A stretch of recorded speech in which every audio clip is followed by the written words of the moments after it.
All right, team. We shot this video a couple days ago going into Bailey's, but the audio was pretty much unusable. So we're gonna have to do this one again for you. Sorry, I couldn't get it out there sooner. So making a quick video on the piriformis, kind of how it tightens, and the iliopsoas and how to release those things. A couple of us are having some struggles with that. So the piriformis is a muscle that runs under your gluteus maximus, the big part of your butt that you actually see from the back, and it's in between that and gluteus medius. On the right side, it also goes over top the sciatic nerve. So when it swells, when it gets inflamed, which is pretty common, it puts pressure on the sciatic nerve, and it can kind of mimic sciatica. The iliopsoas is your hip flexor, the primary flexor of your hip muscle. Runs kind of right here in this position, right at the top of your legs. Now, both of those, to one degree or another, assist in the internal-external rotation of the hip, particularly during walking and running. So a lot of times that's how it gets inflamed, it's how it gets aggravated. If you wear heels, odds are you'll find a more exaggerated irritation of those muscles as well, because of the position that it shifts your pelvis into. And that could be a heel as small as a cowboy boot, can actually affect that kind of positioning.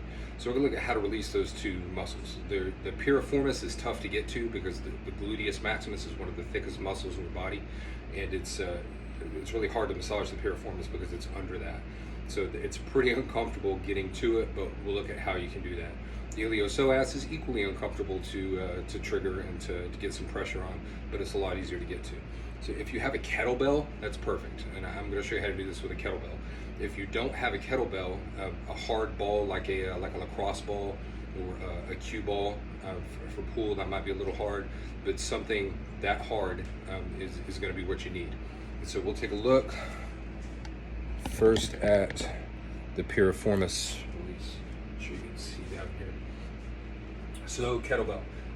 For the iliopsoas, I like to have a fairly heavy kettlebell, like 35 pounds on up, because you kind of need that weight, but you can also press down. So if you have a lighter kettlebell, like a 10 pound, that's fine too. So for the piriformis, which again runs under the glute, you're gonna put this kettlebell on the ground, and then you're gonna sit on it. But you're gonna be careful with how you do that.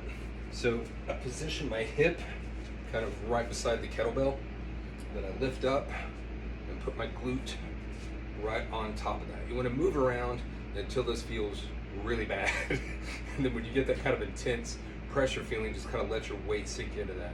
You want to be on that for about 30 to 60 seconds, as long as you can kind of tolerate it. Don't go much over 60 seconds because you're going to be pushing on the sciatic nerve over here while you do that as well, and that can cause some numbness. Just keep your weight on that and let it sink in. And just kind of move that around until you feel that real pressure spot.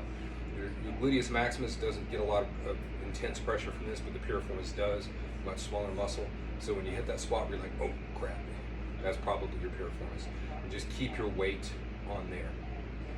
60 seconds tops, move off, and then do the other side. For the iliopsoas, I'll have you lay on the ground. We're going to use the handle of the kettlebell.